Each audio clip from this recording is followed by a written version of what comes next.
Hello, welcome to the new Picturehouse cinema at the Komedia in Brighton. We're here for the Visions of Brighton event, where we're going to be seeing Ben Wheatley's new film Sightseers and catching up with him for a Q&A afterwards. Show me your world, Chris. Well, I thought we'd start with Christchurch Tram Museum. Great.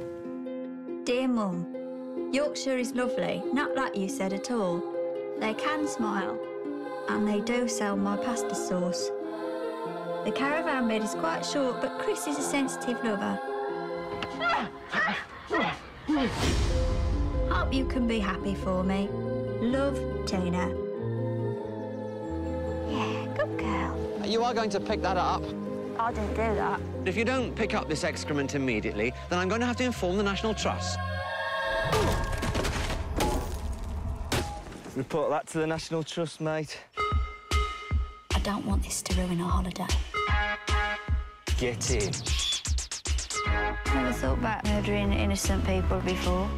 He's not a person, Tina, he's a Daily Mail reader. Say one word and it's...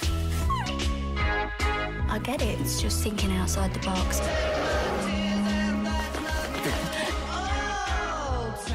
The police are pursuing a ginger-faced man and an angry woman. Sit! You're a liability. You're just like your mother.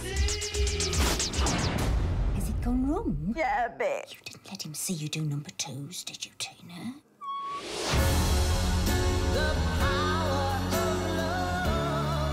We both said what a nice couple we thought you were. Oh, I love her. I can fly! Everyone else seems to find it so easy to express themselves. I mean, even you've got your knitting. Have you had a nice holiday? Yeah, had a brilliant holiday.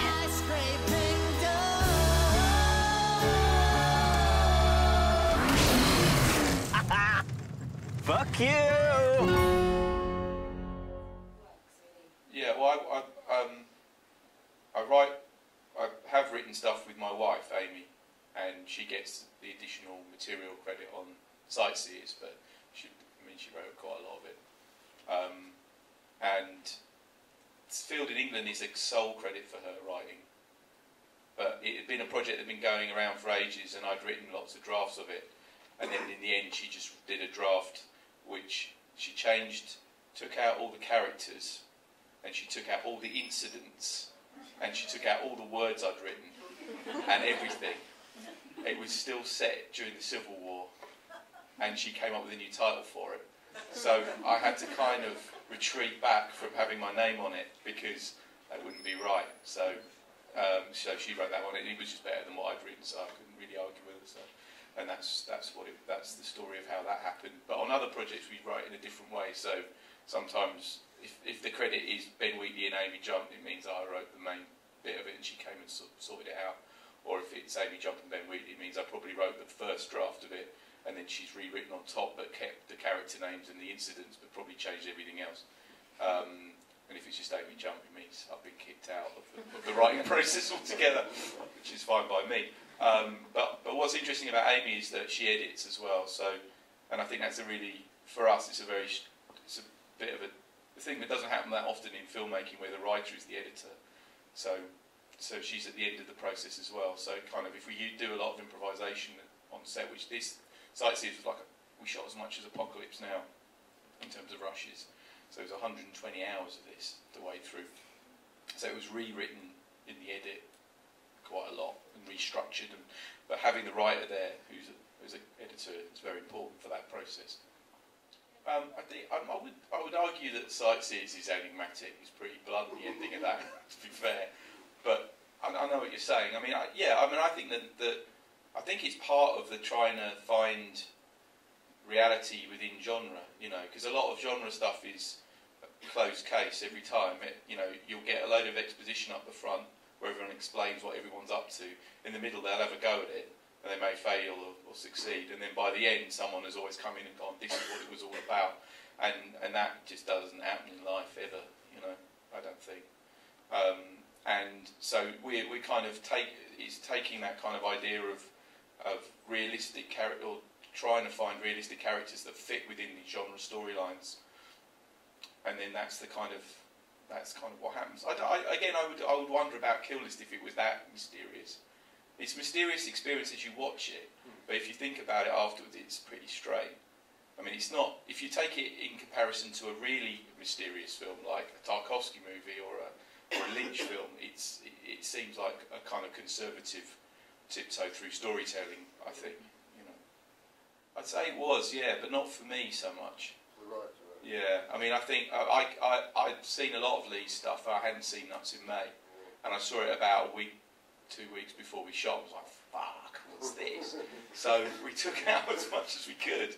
We combed it for Nuts in Mayness, but you can never get away from the fact he's a bald bloke with a beard and looks very much like Keith. So yeah, I think it was definitely there. But the other thing is, like, the genre of camping holiday movies is quite a small one. You've got Nuts in May and Carry On Camping, and that's it. So you're always going to share a bit of DNA with those things. I think it's far enough away from it not to tread on its toes too much. But it's, you know, I think there's I think that frustration is definitely at the core of it. Because Alice and Steve are from the Midlands. It was that simple, and it was, I think, yeah. I mean, there was that. Like in the original short film version, they were much broader, and we kind of had to bring it down to make it more, to make them not go too high in terms of their Brummie action, you know, because it can become a bit Kevin Turvey if you're not careful with that stuff. And I think generally we were trying to keep the balance of, even down to like the locations that they go to, not to make the places the butt of the jokes, and it's the characters' experience through them which is funny. Though when you're in a pencil museum, you've got a giant pencil, that's inherently funny, as all small things big and big things small are, you know. But yeah, I think it was the first question at the London Film Festival after we'd shown it. I think it was like that was the British premiere of Sightseers. There was a lady from Sheffield going, "Is this an attack on the North?"